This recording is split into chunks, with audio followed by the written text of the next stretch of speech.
सो आज का हमारा टॉपिक है interpretation of simultaneous equation algebraically and graphically, या इसे कहा जाता है कंसिस्टेंसी कंडीशंस। कंसिस्टेंसी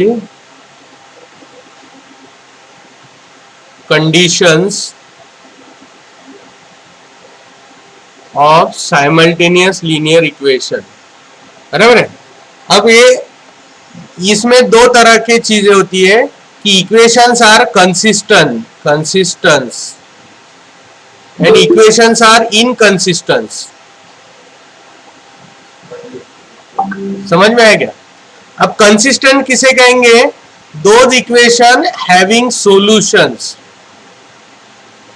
अब आप लोगों को मालूम है linear equation has only one solution, तो जिस इक्वेशन को सॉल्यूशन होगा that simultaneous equations are called as consistent simultaneous linear equation, और जिनको सॉल्यूशन ही नहीं होगा no solution, those equations will be considered as inconsistent। अब देखो हमने क्या कहा था for graphically, for graph, okay, कि ये जो सॉल्यूशन होता है ये दोनों इक्वेशन को सेटिस्फाई करता है। Means the solution is a intersection point of two lines. बराबर है। तो हमारे ऐसे दो लाइंस है, इनका intersection point is always considered as solution. So हमें कॉमन पॉइंट तभी मिलेगा जब दो लीनियर इक्वेशन की लाइंस या graph of two equations intersect each other, तभी हमें क्या मिलता है? सॉल्यूशन। दैट मीन्स कि consistent equations always intersect each other. क्या बोल सकते हैं हम? Consistent equation always intersect each other.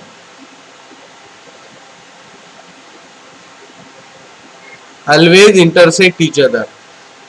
और इसका मतलब इनकंसिस्टेंट कभी इंटरसेक्ट नहीं करेंगे because they do not have solution. अगर वो दो ग्राफ एक दूसरे को अगर इंटरसेक्ट ही नहीं करेंगे तो उनमें कोई कॉमन पॉइंट बनेगा क्या? नहीं। अगर कॉमन पॉइंट नहीं बनेगा तो उसे सॉल्यूशन भी नहीं कहेंगे हम। दैट मीन्स सपोज यहां पर मेरे पास ये दो लाइन्स है like this. So this is line L है and this is line M है। बराबर है। and they will never intersect each other, line L will never intersect line M, means these lines will not intersect each other, वो एक दूसरे को intersect नहीं करेंगी। हम बचपन से सीखते आ रहे कि the lines which do not intersect each other are called क्या कहते हैं उन्हें? Parallel lines. क्या कहेंगे? Parallel lines. इसका मतलब if the two equations on the graph forms a parallel line system, those are inconsistent simultaneous equations। उन्हें हम इनकंसिस्टेंट साइमल्टेनियस इक्वेशन कह सकते हैं because they do not have a common solution. समझ में?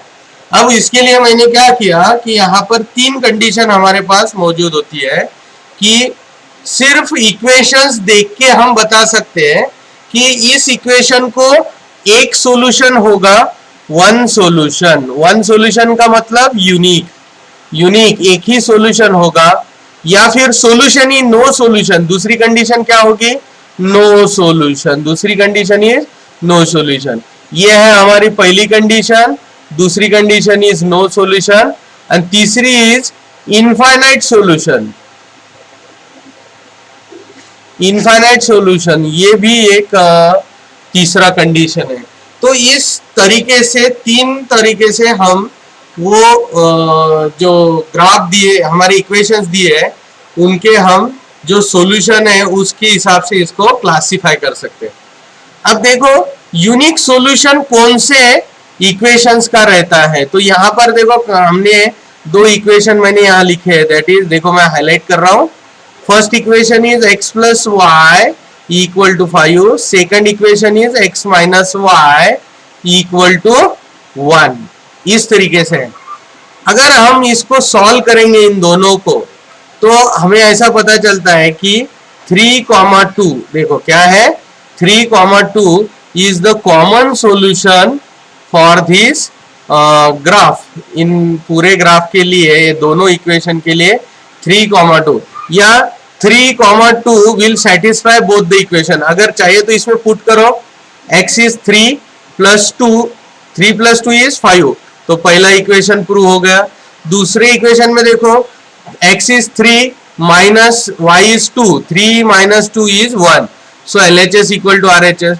So this value, that is 3,2 is satisfying equation 1 as well as equation 2. Means these two equations they share common solution. तो इनका intersection point क्या आएगा, 3,2। ये 3,2 x plus y equal to 5 इस line पे भी मौजूद है, x minus y equal to 1 इस लाइन पे भी मौजूद है, इसीलिए तो उसे इंटरसेक्शन मतलब कॉमन पॉइंट। तो ऐसे जब कंडीशन आती है तो वो यूनिक सॉल्यूशन इक्वेशंस कहा जाता है, बराबर है। तो अब इसके लिए हमें ये देखो यहाँ पर ये वाली कंडीशन, अगर हमने डायरेक्टली देख के इसको, ये कंडीशन हमारे हाथ में आ गया तो समझ लेना इस इक्वेशन को क्या है, यूनिक सॉल्यूशन है। जैसे देखो अब a1 क्या है हमारा, दो इक्वेशन थे x plus y equal to 5, okay, and x minus y equal to 1। तो x कितना है, a1 कितना है 1, ओके, a2 कितना है वो भी 1 इज नॉट, और दूसरा देखते b1 is 1 but b2 is -1। अब 1/1 इज नॉट इक्वल टू 1/-1। अब 1/1 का मतलब होता है 1 और 1/-1 का मतलब होता है -1, बराबर है कि नहीं। तो अब 1 इज नॉट इक्वल टू, हमें मालूम है 1 इज नॉट इक्वल टू -1, ये -1 एक अलग इंटीजर है, +1 इज डिफरेंट इंटीजर। सो ये अगर हमें सिर्फ इतना ही, सिर्फ a1 a2 b1 b2 इतना देखने के बाद अगर उनके हम रेशो रखेंगे, वो दो रेशो अगर अलग अलग आते हैं तो डायरेक्टली हम कह सकते हैं कि the equations are having unique solution. Okay, समझ में आएगा। a1/a2 is not equal to b1/b2, हमें उसको सॉल्व ही करने की जरूरत नहीं, सिर्फ ये कंडीशन हमारी सेटिस्फाई होनी चाहिए। ये देखो यहाँ पर मैं हाईलाइट कर रहा हूँ ये कंडीशन को, अगर ये कंडीशन अगर सेटिस्फाई हो गई तो समझ लेना कि the given equations are, given equation कैसे है, they are having unique solution. Okay, ठीक है। अब दूसरे कंडीशन पे जाते हैं दैट इज नो सॉल्यूशन, कि कोई ऐसा भी इक्वेशन की पेयर होगी जिसको सॉल्यूशन नहीं होगा। तो ऐसे देखो यहाँ पर मैंने ग्राफ निकाला हुआ है, दो इक्वेशन लिए, ये 3x minus y equal to -3, 3x minus y equal to 3, ये दो इक्वेशन है, यहाँ नीचे हाईलाइट करता हूँ। इन दोनों का ग्राफ अगर प्लॉट करेंगे तो definitely it will be a parallel line system. Okay, तो उससे क्या बनेगा, एक पैरेलल लाइन सिस्टम बनेगा, दो पैरेलल लाइन की एक जोड़ी पेयर तैयार होगी। क्यों तैयार, अब इसका भी एक सवाल है कि सर इनकी पैरेलल लाइन क्यों होगी, because they do not share any common solution. अब कॉमन सॉल्यूशन नहीं है, ये कब होता है, ओनली एक ही कंडीशन में वो पॉसिबल होता है कि जब वो दोनों ग्राफ एक दूसरे को जिंदगी में कभी भी एक दूसरे को वो इंटरसेक्ट नहीं करेंगे, तभी उनको सॉल्यूशन नहीं ऐसा हम कह सकते। बिकॉज एक बार भी अगर उन्होंने एक दूसरे को इंटरसेक्ट किया तो हम बोल सकते हैं कि देयर इज अ सॉल्यूशन। समझ में आया क्या? अगर उन्होंने एक बार भी एक दूसरे को इंटरसेक्ट नहीं किया तो नो सॉल्यूशन। अब नो सॉल्यूशन ही कंडीशन देखनी है मीन्स वो एक दूसरे को कभी भी इंटरसेक्ट नहीं कर रहे। देखो मैंने यहाँ लिखा है कि यहाँ देखो ये दोनों इक्वेशन देखने पे वैसे ओरली देखते देखते ही समझ में आता कि both are having same left hand side 3x minus y 3x minus y, बराबर है, and having different right hand side, that is पहले का राइट हैंड साइड पॉजिटिव 3, दूसरे का निगेटिव 3। समझ में आ रहा है क्या? दिख रहा है क्या यहाँ पर? देखो दिस इज पॉजिटिव 3 पहले का RHS, दूसरे का RHS क्या है? निगेटिव 3। तो ये दोनों अलग अलग है, that is they do not have common solution. इसका मतलब एक ही लेफ्ट हैंड साइड के लिए दो सॉल्यूशन कैसे क्या हो सकते हैं लीनियर इक्वेशन में?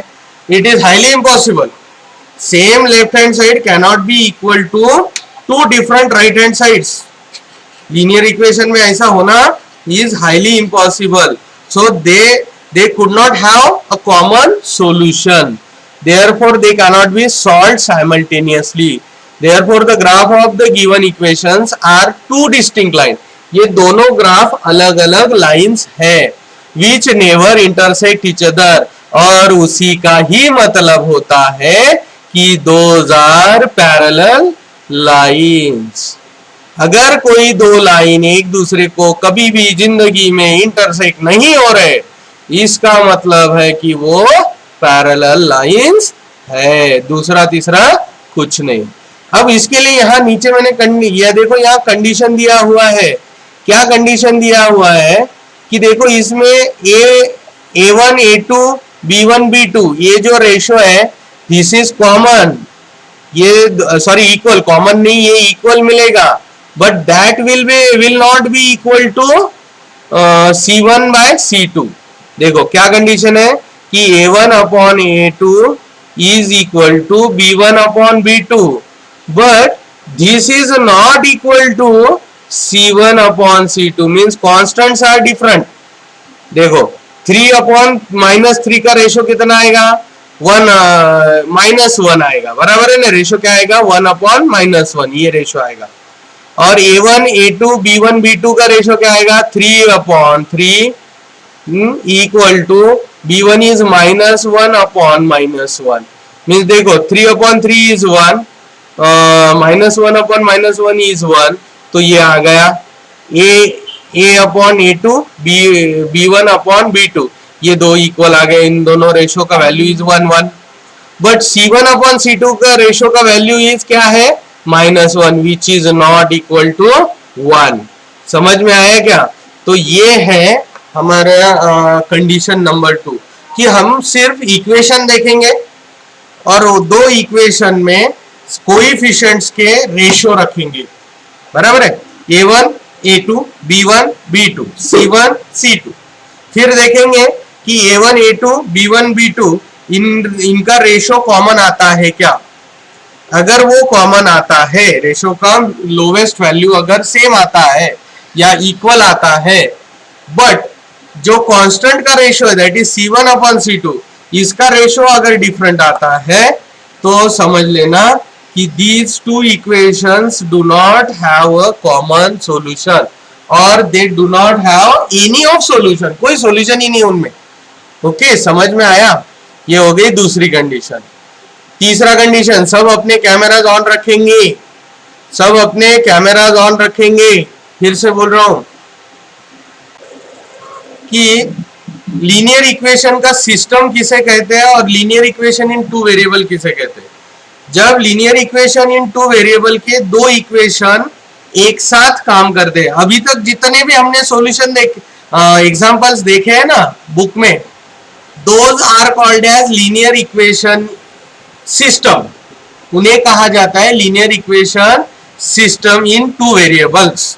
समझ में आया क्या? क्योंकि उन सभी को हमने कोई ना कोई एक कॉमन सॉल्यूशन, फिर वो एलिमिनेशन से हो या सब्स्टिट्यूशन से हो, हमने कॉमन सॉल्यूशन फाइंड आउट किया है, बराबर है? सब लोगों ने देखा है कि अब तक जितने भी हमने सॉल्यूशन इक्वेशन सॉल्व किए सब में हमें कुछ ना कुछ सॉल्यूशन जरूर मिला है। So those equations are considered as system of linear equation, बराबर है? क्योंकि वो पैरेलल नहीं, साइमल्टेनियसली एक साथ दो इक्वेशन हमने सॉल्व किए हैं, इसलिए उन्हें सिस्टम कहा जाता है। जब वो सिंगल हैंडेडली हम सॉल्व करने की कोशिश करते हैं by the method of trial and error. अब ये देखो, ये जो मेथड मैंने बताई है x plus y equal to 5, ये सिंगल एक इक्वेशन लिया मैंने, अभी इसके साथ दूसरा कोई कंसीडर किया क्या? नहीं। तो इसका मतलब ये x plus y single handedly हम इसको सॉल्व करना चाहते हैं without the help of another simultaneous equation. ये linear equation in two variable single कहा जाएगा। समझ में आएगा? तो इसको हमें ट्रायल एंड एरर से सॉल्व करना पड़ेगा, जैसे हम ग्राफिकल मेथड में करते हैं। एक एक इक्वेशन लेते हैं, उसके लिए हम x का एक वैल्यू कंसीडर करते हैं, दूसरा वैल्यू कंसीडर करते हैं, तीसरा करते हैं, और फिर उसमें हमें करस्पॉन्डिंग y वैल्यू निकलते हैं। बराबर है? फिर हम उसका एक कोऑर्डिनेट बनाते हैं x, y, दैट इज 1, 4, -1, 6, ऐसे। बराबर है? तो उसमें हम क्या करते हैं कि अगर इसका मतलब होता है कि इस इक्वेशन में x का वैल्यू अगर मैंने 1 रखा तो ऑब्वियसली y का वैल्यू विल बी ऑलवेज 4। वो क्या आएगा? 4 आएगा। बराबर है? अगर मैंने इक्वेशन में x का वैल्यू -1 रखा तो ऑब्वियसली उसका करस्पॉन्डिंग y का value will be always y equal to 6, क्योंकि इसके बगैर दूसरा आंसर वैलिड ही नहीं है। तो यहां पर हमें ऑर्डर पेयर मिल जाता है। फिर इन ऑर्डर पेयर को हम प्लॉट करके एक ग्राफ निकालते हैं। बराबर है? तो उस वक्त हम सिर्फ एक ही इक्वेशन के साथ डील करते हैं। ग्राफ निकालते वक्त हम एक ही इक्वेशन के साथ डील करते हैं। समझ में आया ना? तो अब ऐसे मैं कितने पॉइंट्स ले सकता हूं एक इक्वेशन के लिए? एक्स के कंसिडरेशन मैं कितने कर सकता हूं? देखो, यहां पर मैंने 3 किए, आप चाहे तो 4 कर सकते हैं, 5 कर सकते हैं, 10 कर सकते हैं, 100 कर सकते हैं, 1000 कर सकते हैं। Means in short we can say that अगर सिंगल इक्वेशन दिया गया है तो we can consider x 100 times और many, infinitely many times. Infinite मतलब अनंत कोऑर्डिनेट हम एज्यूम कर सकते हैं x के लिए। जितने नंबर्स हमारे पास, रियल नंबर हमारे पास मौजूद है, all can be considered as value of x। एक एक को लेना, उसके करस्पॉन्डिंग y निकालना। अब इतने की जरूरत है क्या हमें? नहीं। But it is true, mathematically it is proven कि ये x को infinite number of values are there. अगर x की इनफाइनाइट वैल्यू है, ऑब्वियसली y के करस्पॉन्डिंग वैल्यूज भी इनफाइनाइट होंगे। सही बात है कि नहीं? अगर x है तो ऑब्वियसली y कुछ ना कुछ तो होना ही चाहिए ग्राफ के ऊपर। इसका मतलब अगर कोई x मौजूद है तो उसका करस्पॉन्डिंग y भी मौजूद है। So we have infinite x, infinite y, और x और y मिलके हमें क्या मिलता है? सॉल्यूशन। तो हर एक पेयर हमें एक सॉल्यूशन दे रहा है। तो ऐसे हमारे पास पेयर कितने हैं? x के इनफाइनाइट है, y के भी इनफाइनाइट है। बराबर है? So we have infinite number of solutions. X y के पेयर इनफाइनाइट है, मतलब कि सिंगल इक्वेशन को इनफाइनाइट सॉल्यूशंस होते हैं। समझ में आया? सिस्टम को नहीं होते, सिस्टम में वो सॉल्यूशन दूसरा इक्वेशन भी गवर्न कर, मींस कंट्रोल करता है। समझ में आया? इसीलिए उसको इनफाइनाइट, सिस्टम में जब 2 इक्वेशन आएंगे तो उसको इनफाइनाइट सॉल्यूशन नहीं होंगे, एक इक्वेशन आएगा तो उसे इनफाइनाइट सॉल्यूशन होंगे। समझ में आया? अब सोचो कि इक्विवेलेंट इक्वेशन किसे कहा जाता है? इक्विवेलेंट इक्वेशन उसे कहा जाता है कि जब हमने एक इक्वेशन लिया, जैसे मैंने यहां लिया था x - 2y = 4, इसको अगर मैंने 3 से मल्टीप्लाई थ्रू आउट इक्वेशन को किया, I will get another equation that is 3x - 6y = 12। बराबर है? समझ में आया? तो पहले इक्वेशन का ये दूसरा इक्वेशन 3 टाइम्स है, 3 गुना है। अगर मैंने कहा कि नहीं चलो मैं 2 टाइम्स लेता हूं तो भी कोई दिक्कत नहीं, ये डबल हो जाएगा, 2x - 4y = 8। तो ये दोनों इक्वेशन जो मिले 2 से मल्टीप्लाई करने पे और 3 से मल्टीप्लाई करने पे, both are called as equivalent equation. उन दोनों को इक्विवेलेंट इक्वेशन कहते हैं। जैसे इक्विवेलेंट फ्रैक्शंस होते हैं वैसे ही इक्वेशंस भी इक्विवेलेंट। आप लोगों को मालूम है कि हम बहुत बार एलिमिनेशन करते वक्त कोएफिशिएंट इक्वल करने के लिए मल्टीप्लाइड बाय 3 करते हैं, मल्टीप्लाइड बाय 4 करते हैं। हम एक्चुअली करते क्या है, हम इक्विवेलेंट इक्वेशन फाइंड आउट करते हैं। वैसा ही इक्वेशन बट उसमें y का वैल्यू पर्टिकुलरली हमें -6 चाहिए, लेकिन उसकी मेन जो बेसिक वैल्यू होती है इक्वेशन की वो बदलते हैं क्या? नहीं, हम नहीं बदलते। हम सिर्फ उसका इक्विवेलेंट एक रिप्लिका तैयार करते हैं। इसका मतलब होता है कि उन दोनों की वैल्यू मींस जो value x minus 2y equal to 4 है वही value 3x minus 6y equal to 12 इसकी भी है। अगर हम दोनों को बाजार में बेचने जाए तो दोनों का जो वैल्यू आएगा वो सेम ही आएगा। समझ में आए? अगर मैंने अब समझो सब्जी का रेट समझो ऐसा है कि एप्पल 100 रुपए किलो है। अब मैं भी अगर बेचने बैठा ना, आप लोग भी बेचने बैठे, एक ही डाली में से दोनों ने लेके गए तो दोनों की वैल्यू 100 रुपए केजी रहेगी।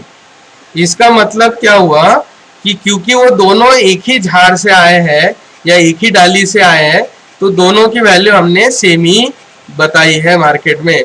वैसे ही इक्वेशन के बारे में भी है कि ये x minus 2y equal to 4 इसका ही three times 3x minus 6y equal to 12 है, तो बोथ आर इक्विवेलेंट।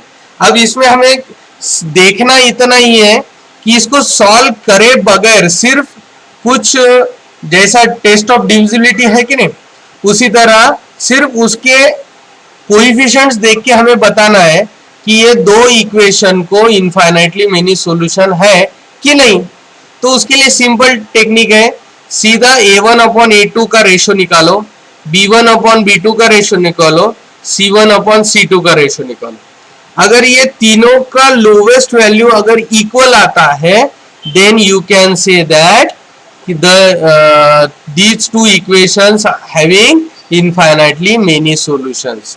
अब इसका समरी देखो, हमने यहां पर मैं इसको लगे तो बड़ा कर देता हूं, ये अब देखो समझ में आ रहा है? हाँ दिख रहा है सबको? ओके देखो यहां पर पहला जो कंडीशन है उसमें हमने इक्वेशन लिए थे x plus y equal to 5 and x minus y equal to 1, ये दो इक्वेशन लिए थे। अब इन दोनों इक्वेशन की a1 अपॉन a2 क्या कितना आता है? That is 1 upon 1। कितना आ रहा है? 1 upon 1। Okay b1 upon b2 अगर ढूंढेंगे तो b1 is positive 1 and b2 is minus 1। ये अभी आप लोगों को मालूम है b1 b2 कहाँ मिलता है। सो y का coordinate coefficient is b, x के coefficient are called as a and this constant 5 and 1 are called as c1 c2। समझ में है? 1 for equation 1, 2 for equation 2। अब c1 c2 का अगर रेशियो लेंगे तो वो कितना आ रहा है? 5 अपॉन 1। अब यहां पर देखो कि a1 अपॉन a2 और b1 अपॉन b2 इनका अगर कंपैरिजन करेंगे तो वो दोनों इक्वल है क्या? नहीं है। क्यों? तो देखो a1 अपॉन a2 का वैल्यू आता है 1, b1 अपॉन b2 का वैल्यू आता है -1। समझ में? सो ग्राफ अगर इस इन दो इक्वेशन का निकालेंगे तो ऑब्वियसली वो हमें इंटरसेक्टिंग लाइंस में मिलना चाहिए। देखो हमने पहले केस में जो ग्राफ देखा था उसमें इंटरसेक्शन हुआ था 3,2 पे। तो ऐसे इक्वेशन को अल्जेब्रिकली हम इंटरप्रेट करेंगे या अल्जेब्रिकली उसका हम अर्थ निकालेंगे। क्या अर्थ निकालेंगे? कि ये दो इक्वेशन को यूनिक सॉल्यूशन है, अकेला एक ही सॉल्यूशन है, दोनों को एक ही सॉल्यूशन है। वो सॉल्यूशन क्या था हमारा? दैट इज 3,2, ये सॉल्यूशन था। तो दोनों के लिए कॉमनली एक ही सॉल्यूशन है या यूनिक सॉल्यूशन है। अब जाते हैं देखो 3x minus y equal to 3, 3x minus y equal to -3। इसमें भी हम क्या करते हैं कि ये रेशो बनाते हैं। बराबर, मैंने बोला था इसमें सॉल्व करने के लिए ऐसे कुछ चीजें नहीं लगती, बहुत सिंपल सा रहता है, बस रेशो बनाओ। तो मैंने a1 अपॉन a2 बनाया दैट इज 3 अपॉन 3 इज 1। फिर b1 अपॉन b2 बनाया दैट इज -1 अपॉन -1, तो वो भी कितना आया? 1। Same number upon same number क्या होता है? 1। 3 अपॉन 3 1। -1/-1 का वैल्यू क्या होगा 1। तो देखो A1/A2 is equal to B1/B2। तो हमें क्या मिला, A1/A2 is equal to B1/B2, but these two ratio are not equal to C1/C2। तो C1/C2 का रेशो क्या आता है -1। सो 1 is equal to 1, E is not equal to -1। तो C1/C2 का वैल्यू कितना है, देखो 3/-3 का क्या होता है -1। तो 1 और -1 इक्वल है क्या, नहीं है। इसका मतलब कि ये दोनों जो लाइंस है ये इनको कॉमन सॉल्यूशन है ही नहीं। अब अगर कॉमन सॉल्यूशन नहीं तो उन दोनों का कभी इंटरसेक्शन होगा क्या, नहीं। They will not intersect each other, they will not intersect each other, hence algebraically we can say that they will not have a solution। उनको कोई सॉल्यूशन ही नहीं होगा, इतना ध्यान में रखना। ये हो गया हमारा सेकंड कंडीशन। तीसरे कंडीशन में देखो x - 2y = 4, 3x - 6y = 12। ये इक्विवेलेंट इक्वेशन वाला कंडीशन है, इक्विवेलेंट इक्वेशन। ओके, सो ये पहले इक्वेशन का ये दूसरा इक्वेशन क्या है, इक्विवेलेंट इक्वेशन है। तो अगर हम इनका रेशियो रखेंगे तो क्या होगा 1/3। क्या आएगा 1/3। A1 is 1, A2 is 3, so this is ratio is 1/3। B1 का वैल्यू इज -2, B2 का वैल्यू इज -6। तो इसका भी अगर रेशियो निकालेंगे तो क्या होता है 1/3। अब C1/C2 का रेशियो निकालेंगे तो 4/12। तो इसका भी अगर रिड्यूस करेंगे, इसको लोवेस्ट फॉर्म करेंगे तो ये कितना आता है 4 1 जार 4, 4 3 जार 12। इसका मतलब कि जब इक्विवेलेंट इक्वेशंस आते हैं तो उसमें ये तीनों रेशो इक्वल होते हैं, तो वो अलग अलग कंसीडर ही नहीं होंगे, वो एक ही इक्वेशन कंसीडर होगा। और एक ही इक्वेशन कंसीडर होगा तो उसका ग्राफ भी सिंगल लाइन आएगा।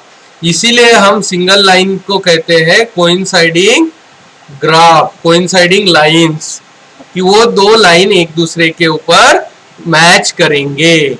That's why they are having infinitely many solutions। हर एक solution of equation 1 is equally applicable to solution of equation 2। तो उसे कहा जाता है equivalent solution। इसे क्या कहा जाता है, equivalent solution। ax plus by equal to c, हे मी एक इक्वेशन पहिलं इथं दिलेलं आहे, यहाँ पर दिया है यहाँ पर देखो हाईलाइट किया। ओके, तो ये इक्वेशन मैंने यहाँ लेफ्ट में लिया। इसमें a1 का वैल्यू क्या है, that is a, coefficient of x क्या है a, देखो यहाँ है a। ओके, अब b1 मतलब होता है कोएफिशिएंट ऑफ y, तो कोएफिशिएंट ऑफ y क्या है b, तो वो मैंने यहाँ ले लिया b। सो b1 का value is b। Okay, c1 means constant term, तो इसमें c1 क्या है, कांस्टेंट टर्म इज c। तो यहाँ देखो c1 = c लिया है मैंने, बराबर है, समझ में आया। मैंने सिर्फ कंपैरिजन किया स्टैंडर्ड फॉर्म के साथ, a1 b1 c1। अरे हम डिटरमिनेंट के लिए निकालते नहीं थे क्या रे, वही तो यहाँ निकाला मैंने a1 b1 c1। ओके, अब देखो दूसरा इक्वेशन लिया मैंने mx + ny = d, यहाँ देखो राइट हैंड साइड में लिखा है। ओके, अब इसको हम कंपेयर करते हैं स्टैंडर्ड फॉर्म के साथ। तो a2 means what, coefficient of x, क्या है वो m, तो मैंने यहाँ लिख दिया m। b2 is what, coefficient of y, तो मैंने यहाँ ले लिया n। y का कोएफिशिएंट क्या है n। इतना तो समझता है ना कि जो वेरिएबल के बाजू में होता है दैट नंबर इज क्या होता है कोएफिशिएंट, तो y का कोएफिशिएंट क्या हुआ n। अब इक्वल टू के बाद में जो नंबर होता है that is called as constant.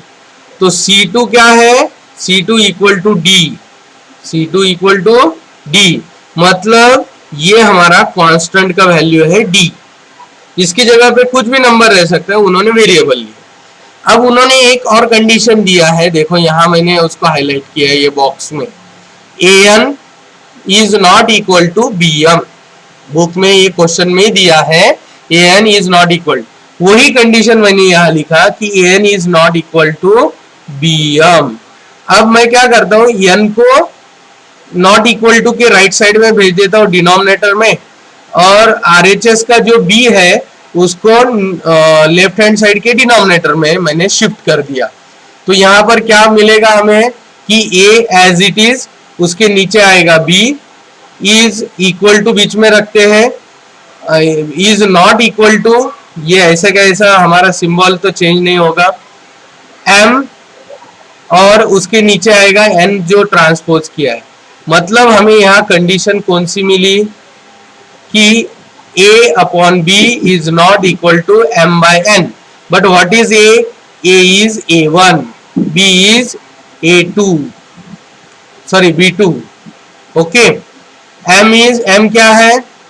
m क्या है? m is a2, और n क्या है? n is b2। ओके, अब इनका भी अगर हम एक्सचेंज करें तो क्या हो जाएगा फिर, a अपॉन m को नीचे भेज दो तो m जाएगा b की जगह पे, a upon m equal to b upon n। अब ये कंडीशन देखो क्या आ गई, a1 upon a2 is not equal to b1 upon b2। देखो एक बार बुक पे देखो, आपको आ जाएगा। या फिर मैं लगे तो और एक थोड़ा सा एक ट्रायल मार लेते हैं, अपने यहाँ पर आते हैं। देखो मैं यहाँ लिख देता हूँ, या लिखने के बाद आपको ये अच्छे से समझ में आएगा, लिखने के बाद अच्छे से समझ में आएगा। देखो क्या है कि दो इक्वेशन है, ax plus by equal to c। So therefore a1 equal to, ये बना इक्वेशन 1, इसलिए a1 equal to a, b1 equal to b, c1 equal to c।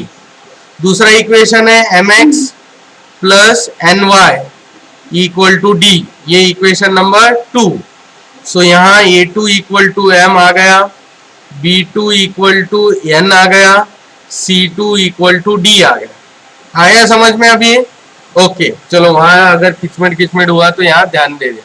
Okay, अब हमें गिवन कंडीशन क्या है? गिवन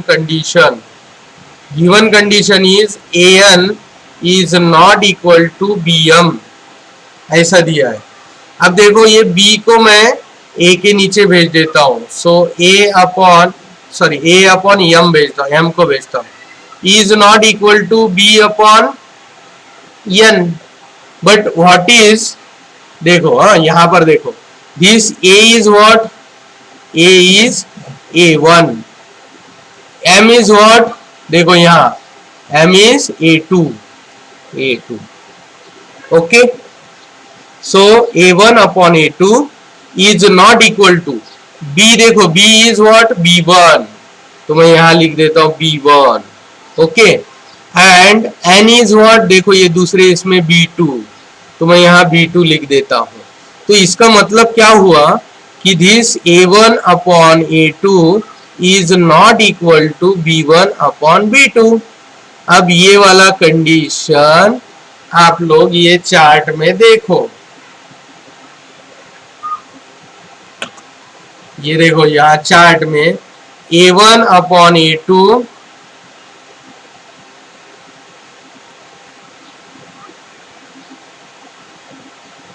देखो, यहाँ मैं इसको फिर से हाईलाइट या मार्कर से, देखो a1 upon a2 is not equal to b1 upon b2।